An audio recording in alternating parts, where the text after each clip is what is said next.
Hi, so welcome back. And today we are discussing, well, what I like to call the C word and Doja Cat. Now, I'm going to start this off with the preface of saying, I am kind of biased because I I like Doja Cat's music. It bops. Anyway, moving forward. Okay, so let's start off with what cancel culture is. I'm sure everybody has a good idea of it. Cancel culture asks certain people to hold accountability.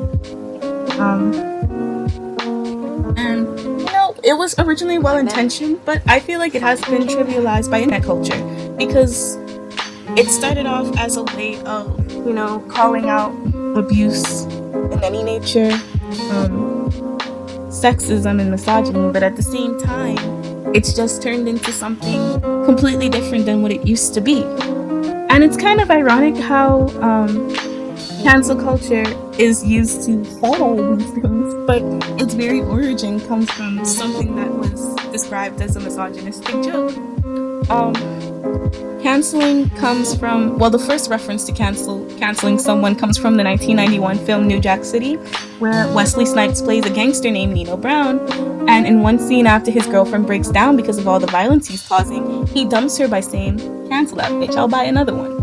And so we all this and so we see it come back in like shows of love, like Love and Hip Hop New York, where one of the cast members, Cisco, tells his love interest Diamond Strawberry during a fight, "You're canceled," and then it just kept on social media and all over Twitter everywhere. People were saying, "Canceled, canceled, cancel culture, cancel, cancel," and so we see it moving from calling out these issues in society, like people who are racist or sexist or abusive or actually causing harm to people, to just turning into something where I honestly feel like it's a way to get rid of people we don't like or people we want to see knocked down a peg. Like, I've noticed this thing about our culture where although we love a good success story, we love to see an underdog come in, swing full swoop, and succeed. There's nothing people love more than it's called Schadenfreude. Schadenfreude. The German word that literally translates to pleasure that comes from someone else's unfortunate circumstances. I feel like there's nothing the internet loves more than to see someone fall from grace, and so we can see that cancel culture is kind of interesting because we see, like, on the media all the time, we see people who are guilty of the very same things they're accusing people of leading the front lines of cancel culture. And if you've seen Twitter lately, wild, just insane. I recently got a Twitter, not 2020 now, not 2020, like 2019, 2018. I got a Twitter, but at the same time, I'm very new to it. I didn't really understand the culture or cancel culture to the extent that I did when I came on Twitter, because it's just very ridiculous, to be quite frank with you. It's like we see people going through people's past tweets and things that they've said or done in the past where it was before, like, they're very distant past. I'm not talking about like a year or two ago. I'm talking about things they were posting since they were like 12 or 14. And yes, on one hand, posting some type of rhetoric that like maybe aggressive or malicious towards a person of a certain creed or race or religion is very, it's a little disturbing to hear, but at the same time, people should be given the opportunity to grow and learn from their mistakes. And while we should hold them accountable for these things, I don't think it's conducive to claim that they're an awful person because of some tweets they made when they were 13 or 12. And it's the way that they're tying it together. It's the way that people tie it together, right? Because it's not like we're seeing situations where it's like only... I think what's really trivializing cancel culture is you want it to be effective, you want it to work at getting people out of power who have malicious intent towards people But we see that these people, we're placing people who are like actual abusers and pedophiles and rapists next to people who tweeted out something stupid when they were 14. And it's like, it's not adding up. It's really not adding up. And so either we need to find some type of separation in order to uphold more seriousness than others. Not to say that these things are trivial, but I mean, they kind of are. And it's impossible to believe that change can be inspired when you can place people with serious allegations next to people canceled for things that truly don't hurt anybody. While I agree, some of these people are in places where they're looked up to as role models. They may be influencing a generation like that. It's not like these people have carried on all of this racist or, because that's usually where it comes from, like a racist or homophobic, ableist, fatphobic, just saying ignorant things. These things can sometimes carry over if the person truly hasn't changed. That much I can agree. But for people genuinely who aren't the same people that they were 5 years ago, let alone 2 days ago, let alone 5 years ago, it's like you going back and digging up all these things. What is your intention behind having displayed this behavior in times? It just sounds to me like a lot of people just like get off on bully culture, to be frank. You'll understand the context of what that person was meaning, but because they said it a certain way, and it may have been filled with microaggression, something towards that degree, you just choose to be furious at the person instead of, one, acknowledging any validity in what they said, or two, holding them accountable in a way that's actually productive to seeing change happen. And yeah, people PR teams, but like, we have to hold people.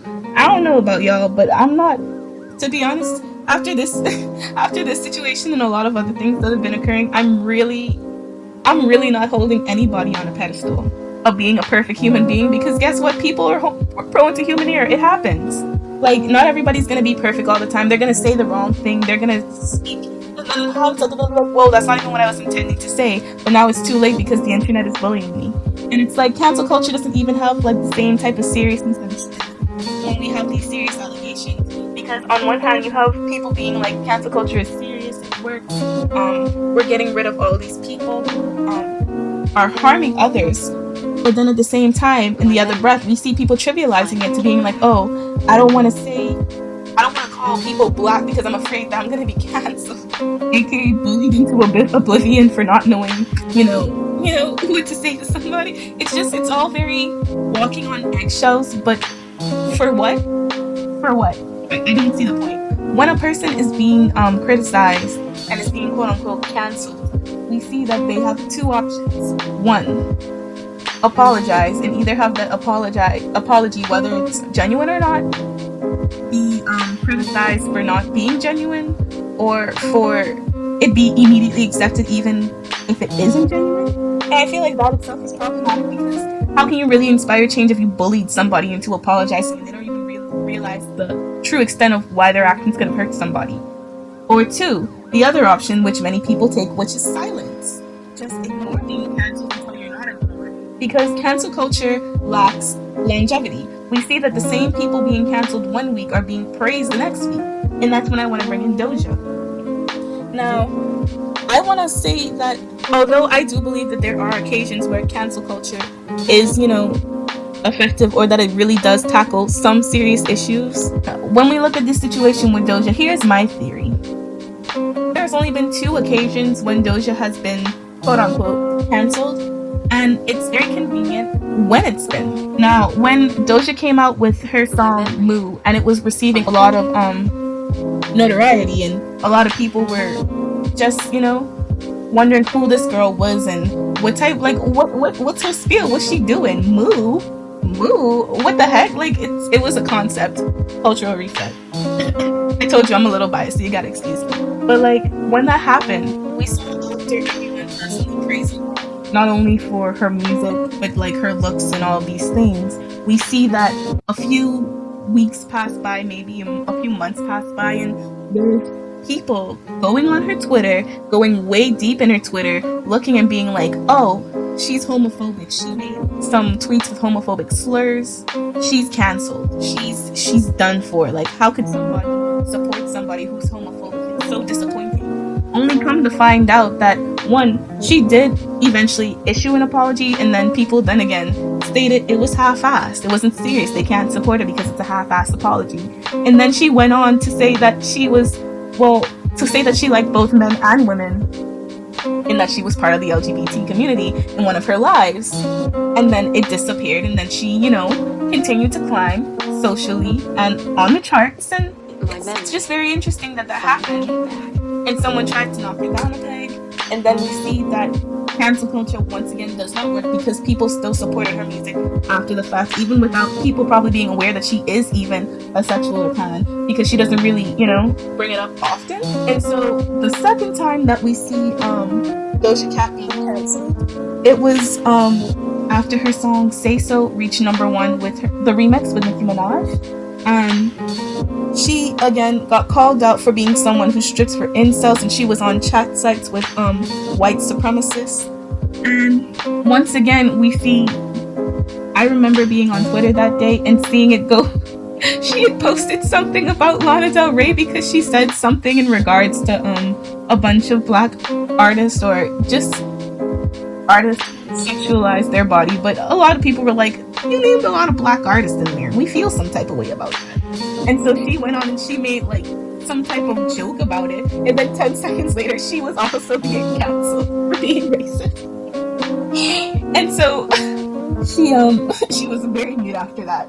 She issued out 2 apologies. One was a post on Instagram what people said was not enough for all the things that she was being accused of, and they didn't believe it. And then they issued another apology over live where she went through each and every one of those allegations and she accounted for it and either said which ones were false or which ones were true. And she did apologize and account that she had, you know, she'd owned up that it was wrong for her to, you know, make that song with that alt-right slur in it. And, you know, she was just genuinely apologetic for those, but she cleared up everything. And it's like, if you had seen Twitter the day that she was being canceled versus the day where she issued that apology and she clarified that most of those allegations were lies, it was very interesting because Twitter was very, very loud about, you know, condemning her. But when it came to her apology, there was a lot of silence aside from people who were like actually fans of her. And so we see that, you know, a lot of people are more interested in the downfall than, you know, what actually happened. When you think about it, when these videos came out of her allegedly, you know, being in an alt-right group on a chat site, people went on Twitter and they said, hey, part of that group, there were not only other black people in the video with her, but they also said, people who were in the chat that day said that she hadn't said anything racist. There was nothing like that occurred. So we don't really know where these rumors are coming from. And so it's just kind of interesting that cancel culture has this type of dynamic where we see, even when the evidence is kind of not, and it wasn't from a reliable source, the evidence was from like some backwards like gossip site, even when the evidence is not reliable and that we don't have enough proof, we villainize everybody. And I said the same thing in my Johnny Depp video where we didn't see a lot of evidence, but me myself, I'm included in this as well. I'm guilty of this as well. I believe the party that was claiming that, you know, he was an abuser, and I feel like there's something wrong with cancel culture when we claim that people are guilty until they're proven innocent, and then we don't hold people accountable for things that are actually harmful when it is time to hold them accountable because we're sheepish, because we're wrong.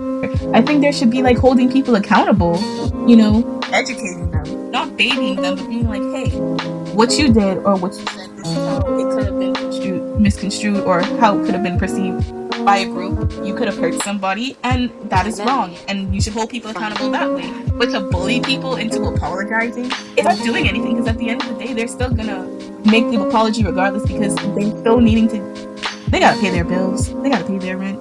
I promise you, even if they're apologizing, no matter what, it's always gonna be rooting in some type of, in genuity because they're doing it because you guys literally support their music and pay their bills, or support their products and pay their bills, or whatever the case, and so they have to do it in order to keep making money. So regardless of any apology that's issued, it's never truly going to be for a genuine reason, for being truly repentful. And so I feel like cancel culture in that regard is flawed. String Doja Cat though. That's all I'm saying. I'm signing out.